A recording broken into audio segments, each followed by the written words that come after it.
کتنے دن کرے گا؟ 1 دن، 2 دن، 3 دن؟ کتنے دن مجھے گالیاں دے گا؟ وہ میری ماں بہن ایک کر رہا ہو اور میں آگے سے سن کے کہہ رہا ہوں۔ اللہ تعالیٰ تجھے ہدایت دے، اللہ تعالیٰ میرے بھائی پہ رحم فرمائے، اللہ تعالیٰ میرے بھائی کی مشکلات دور کرے۔ ہو سکتا ہے ممکن؟ ہم مسلمانوں بولو، میلسی والو، ہے ممکن؟ تو پھر اسلام کہاں ہے؟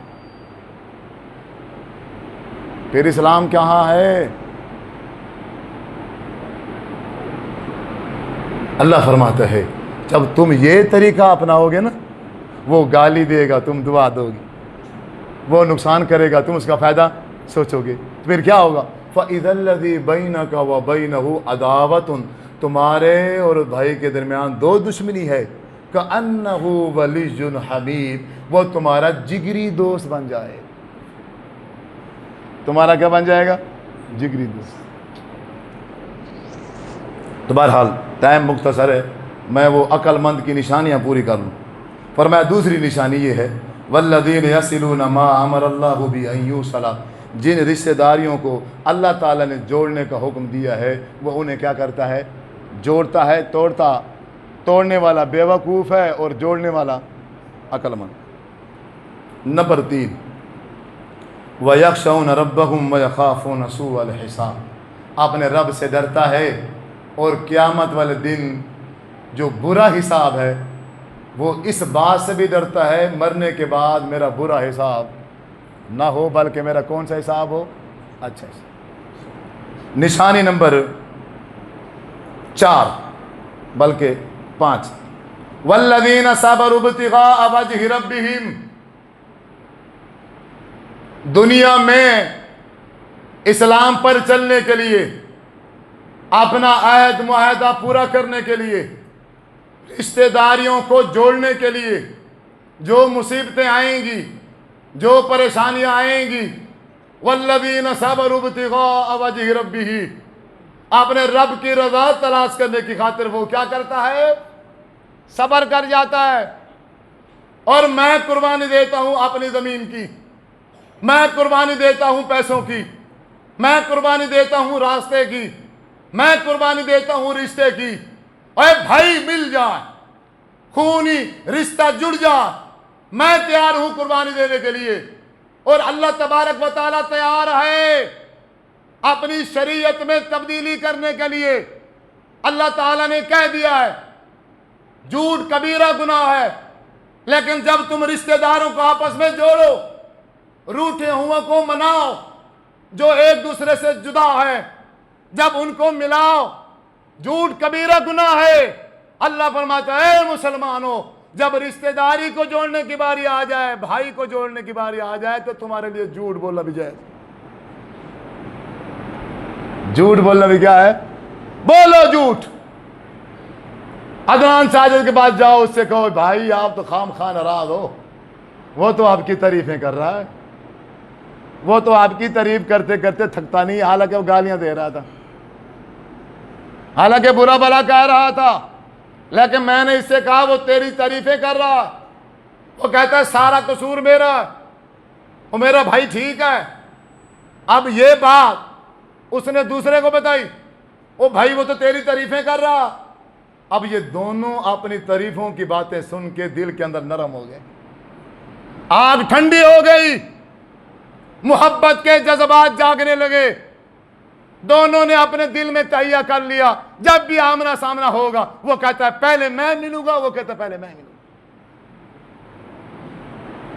یہاں مسلمان آگ لگاتے ہیں، یہاں مسلمان پیٹرول ڈالتے ہیں، یہاں کوئی پانی ڈالنے والا نہیں ہے، یہاں ملانے والا نہیں ہے، یہاں سارے جدا کرنے والے ہیں۔ اللہ فرماتا ہے عقل مند ہے وہ انسان اللہ کی رضا کی خاطر آنے والی ہر مصیبت پہ کیا کرتا ہے؟ اور صبر کر کے قربانی دے جاتا ہے۔ میرے نبی نے فرمایا تھا اے انصار کے لوگوں سن لو، میں اس دنیا سے چلا جاؤں گا، تمہارے ساتھ نا انصافی ہوگی، تمہاری حق تلفی کی جائے گی، حق کا مطالبہ مت کرنا، لڑائی جھگڑا نہ کرنا، صبر کر جانا اور اس صبر کے بدلے میں تمہیں کیا ملے گا؟ تمہارے اس دنیا سے چلے جانے کے بعد کل قیامت کے دن جب تم آؤ گے حوض کوثر پر میں تمہارا انتظار کروں گا۔ حوض کوثر پینا ہے، پینے گچی لاؤں لال کالا مل سی، کرنا پڑے گا، کچھ قربان کرنا پڑے گا۔ وہ اتنا سستا نہیں ہے حوض کوثر، ایک گھونٹ اس کا اتنا قیمتی ہے، 50,000 سال کے دن کی جو پیاس ہے بجھ جائے گی۔ پھر وہ ملے گا کس کے ہاتھ سے؟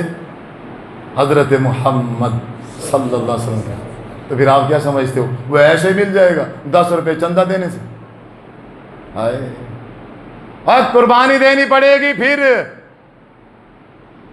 یہ اپنا نفس، انا، حسد اور بغض چھری پھیرنی پڑے گی اس کے اوپر، شریعت کو لانا پڑے گا صبر اور تحمل کے ساتھ۔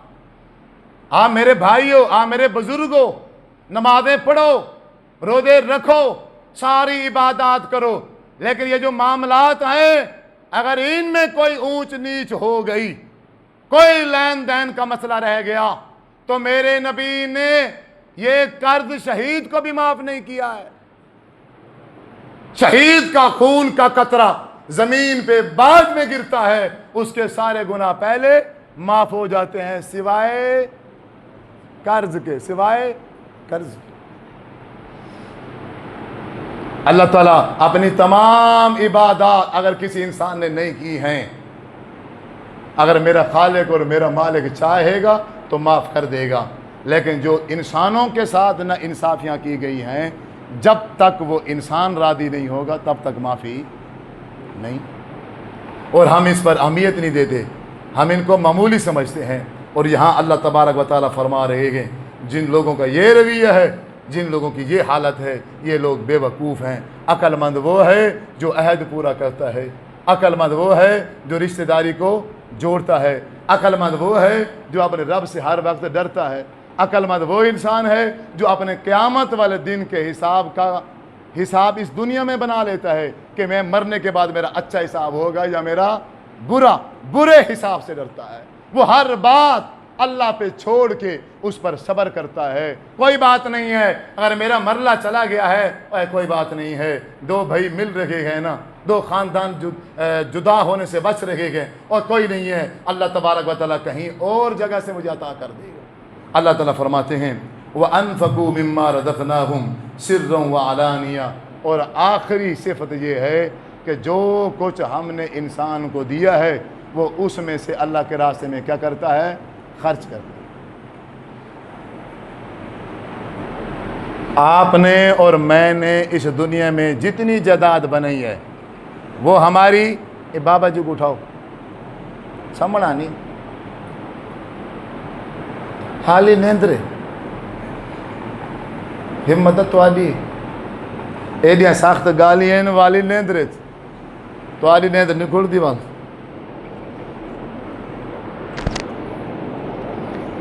چلو کوئی گا، آپ نے اور میں نے اس دنیا میں جتنی جائیداد بنائی ہے وہ ہماری، وہ کس کی ہے؟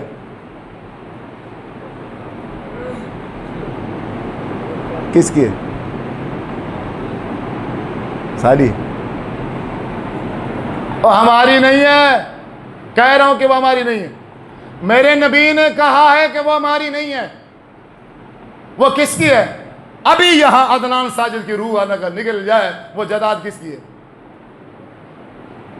وہ کس کی ہے؟ وارثوں کی ہے نا، تو میری تو نہ ہوئی۔ ابھی اگر میری روح نکل جائے تو وہ میرا کیا ہے؟ میرا کیا ہے؟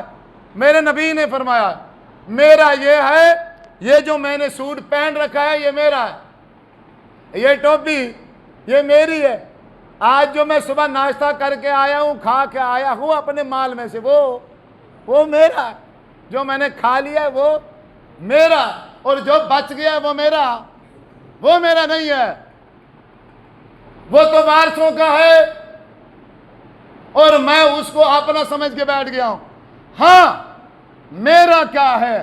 حضور نے فرمایا ہے اے میری امت کے بندے، جو تو نے اللہ کے راستے میں خرچ کر دیا ہے وہ صرف تیرا ہے، باقی سارا وارث کو.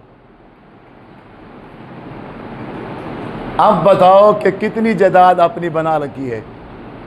اب بتاؤ، اب ہر بزرگ ہر بندہ بتائے کہ میں 60 سال کا ہو گیا ہوں، 70 سال کا ہو گیا ہوں، میں نے کتنی جائیداد بنا لی ہے، اور میری جائیداد ہوگی وہی جو میں نے اللہ کے راستے میں خرچ کر دی ہے. اور مرنے کے بعد جب میں اللہ کے سامنے پیش ہوں گا، میری انتظار میں کھڑی ہوگی وہ جائیداد، وہ پیسہ اور دولت. اتنی سخت گرمی ہے، اتنی سخت دھوپ ہے، وہ میرے اوپر سایہ کر کے کھڑی ہوگی، وہ میرے اوپر سایہ کر کے کھڑی ہوگی. اور اللہ تعالیٰ ناراض ہے، جتنا ناراض اللہ تعالیٰ قیامت والا دن ہوگا، نہ اس سے پہلے اللہ کا بھی ناراض ہوگا نہ اس کے بعد ہوگا. لیکن یہی میری دولت جب یہ اللہ کے سامنے آئے گی تو حضور فرماتے ہیں جب یہ بندہ اللہ کے راستے میں خرچ کرنے والا رب کے سامنے پیش ہوگا، ادھر سے اس کا وہ خرچ پیش ہو جائے گا. خرچ کو دیکھ کے اللہ تبارک و تعالیٰ کا غصہ ٹھنڈا ہو جائے گا، ٹھنڈا ہو جائے. ہے موڈ پھر ٹھنڈا کرنے کا؟ کوئی اللہ کا غصہ ٹھنڈا کرنے کا ارادہ ہے؟ اے بزرگوں کچھ کر کے جاؤ، ابھی اور کیا لینا ہے دنیا سے؟ سب کچھ تو دیکھ لیا، باقی کیا آخرت رہ گئی ہے. اب اگر اللہ نے موقع دے دیا ہے تو بنا لو. بچوں کی محبت میں آخرت نہ تاک پہ لگا دینا. میرے بچے کا مستقبل، میری بچی کو آپ بناؤ گے مستقبل بچوں کا؟ اللہ بناتا ہے، ہم نہیں بنا سکتے. کون بناتا ہے؟ ہم تو بعض اوقات اپنے بچوں کا مستقبل بنانے کے لیے لاکھوں کروڑوں اکٹھے کرتے ہیں، مرنے کے بعد وہی کروڑوں اور لاکھوں ان کی فساد، ان کی تباہی کا سبب بن جاتے ہیں. وہ اس کو تقسیم کرنے کے چکر میں، اپنے لیے زیادہ حصہ حاصل کرنے کے چکر میں ایک دوسرے کو گولی مار کے، اور باقی جو بچتے ہیں وہ جیل میں داخل ہوتے ہیں. یہ مستقبل ہے؟ یہ مستقبل نہیں ہے. مستقبل کیا ہے؟ مستقبل یہ ہے کہ میں اپنی جائیداد بنا کے جاؤں دنیا میں رہ کے. کون سی؟ آخرت والی. یہ عقل مند انسان ہے. یہ کون انسان ہے؟ عقل مند. اور جس نے صرف بیٹوں کے پلاٹ بنائے ہیں، بیٹوں کی دکانیں بنائی ہیں. اب ہوا کیا ہے لاسٹ میں؟ ساری زندگی کما کما کما کما کما کما بوڑھا ہو گیا ہے. اب بچوں نے اس کو چکر دیا ہے، او بابا جی او بعد میں تو پھر آپ کے انگوٹھے ہی نہیں لگیں گے، بچوں میں ابھی دے دو سب کو تقسیم کر کے. اور سب نے اپنے اپنے حصے کی جائیداد زمین لے کے انگوٹھے لگا کے بابے کو کر دیا فری. اب بابا کبھی میرے ساتھ بیٹھتا ہے رونے لگ جاتا ہے، کبھی اس کے گل لگتا ہے، کبھی اس کے گل لگتا ہے. میرے بیٹوں نے میرے ساتھ اچھا نہیں کیا، اب تو مجھے روٹی کوئی نہیں دیتا، میرے کپڑے کوئی نہیں دھوتا. ساری زندگی تو نے 60 سال داغ پہ لگا دیے. اللہ اور اس کے رسول کی مخالفت کر کر کے صرف بچوں کا مستقبل بنایا ہے، اور بچوں نے دنیا میں ہی تجھے رزلٹ دے دی. یہ سب بزرگ ایسے کر رہے ہیں، اللہ ماشاء اللہ بزرگ ایسے کر کے بیٹھے ہیں. اور باقی جو پیچھے نوجوان نسل ہے وہ اپنے بزرگوں کو دیکھ کے وہ ویسے تیار ہو رہی ہے. بس کر دو، یہیں بس کر دو، ڈر جاؤ اللہ تعالیٰ سے. مرنے کے بعد بھی ایک زندگی ہے، صرف دنیا نہیں ہے. مرنے کے بعد بھی ایک زندگی ہے، صرف دنیا نہیں ہے. عقل مند انسان وہ ہے جو اس دنیا میں رہ کے اپنی آخرت کو سنوار لے. جو سنوار گیا وہ عقل مند ہے، اور جو نہ سنوار سکا وہ بے وقوف ہے. اللہ تعالیٰ سے دعا ہے اللہ رب العزت عمل کرنے کی توفیق عطا فرمائے. وآخر دعوانا الحمدللہ رب العالمین. آمین ثم آمین.